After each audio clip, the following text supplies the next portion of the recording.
Hey there, friends and enemies. JoPaWrites here once again, and today I am bringing you a guide on how to win your Gulag fights in Call of Duty, the Warzone Battle Royale that's out now. And thank you so much for tuning in. Like, subscribe if you would like and you want to see more content. Comment below if you have any questions or wanted me to cover anything else in Warzone or with the Gulag. But I'm going to jump into it. Now, the main way to win the battle is to recognize what you're dealing with before the fight even starts. One, as soon as you spawn in, look down at the field and see where the walls are, where the angles are that you can approach. I like to come in from the left side and survey the entire battlefield at one time, so that way I know exactly what I'm dealing with. Two, as soon as you spawn in, recognize what gun you have, what tactical and lethal grenades you have. These will make a huge difference with regards to the fight if you use them correctly and if you know what you're working with. For example, the weapons. You have pistols or shotguns. Now, if you have a .50 or a Magnum pistol, you know you can kill somebody with headshots at long range. You can play a little bit more passive. If you have a 7.25 or one of the full auto shotguns, you're going to need to get into battle a little bit up close, but you can use those guns to your advantage by either, if you're using the 7.25 and you can bait out their shots once they fire their two shots, you know that they have to reload. The reload animation is quite long. That's when you can push them. Vice versa, if you shoot a 7.25 shot and you miss, stay back and reload right away if at all possible before you fire that second shot, because you're going to be at a very big disadvantage if you're mid gunfight and you can't get off another shot because you're reloading. Learning those guns can provide the difference between winning and losing oftentimes in the Gulag. Now, what is underrated by a lot of players, in my opinion, is your tactical and lethal grenades. Now, what I like to do is throw a tactical grenade as soon as it spawns and try to see if I can't get a hit marker or find out exactly where the enemy is if they haven't pushed me already.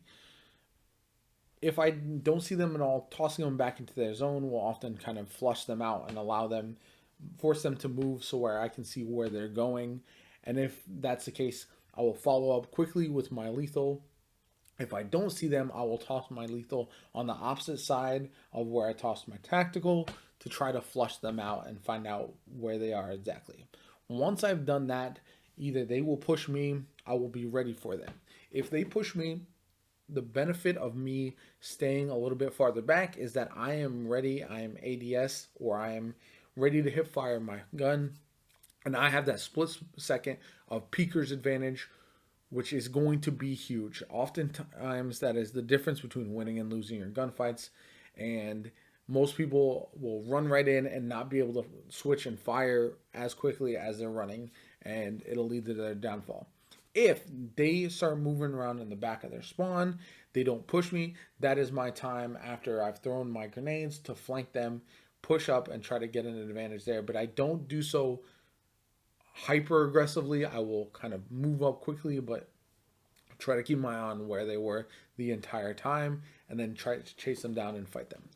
If I'm using a claymore or prox mine or something like that, instead of tossing that lethal grenade, I will put that down over by the midpoint, which is going to be where the overtime flag spawns. That way, if it does come down to a late game situation where the clock is counting down, I can retreat there and the enemy will take the brunt of the damage from my grenade or my claymore or whatever the case may be. Now, this isn't always foolproof, but it's just a little tip to help you try to take advantage of them not playing the flag enough. Speaking of the center flag, oftentimes I will touch the point and it will spawn the bar so that the enemy sees that I'm taking the point, and then I will back off of it and try to find out where the enemy is, because they will push the point aggressively, trying to push me off of it. If they don't push at that point, by the time you've touched the point and backed off, you know that they're not going to push at all. Then you can push the point and sit on it and get a winnie without even having to kill your enemy, which is very, very nice.